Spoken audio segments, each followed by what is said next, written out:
Taas na po ng bundok na to kasi ayan po yung mga sasakyan oh. Ayan po, ayan. Ayan po. Tapos ang gaganda po talaga ng mga bundok. Hindi pa po siya kalbo. Na-preserve po nila. Ang gaganda ng mga kahoy. Ang daming mga turistang pumupunta. Kaya ito pong restaurant na nasa kilometer 90 ay napakarami po nang namimili. Kailangan nakapila ng mahaba. Ayan po siya oh. Ang lalim na po. Nandito na po ako sa kataas-taasan ng bundok ng Quezon, Lukban, Quezon. Isipin nyo po, nakapunta ako dito sa Lukban, Quezon na to. Kalayo-layo. Ayun po yung bus namin.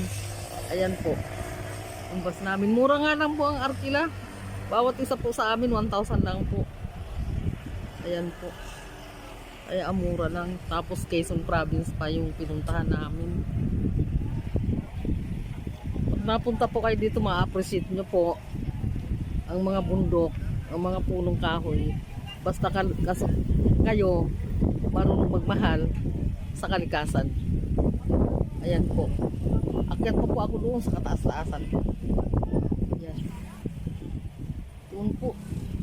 Kabundok-bundukan.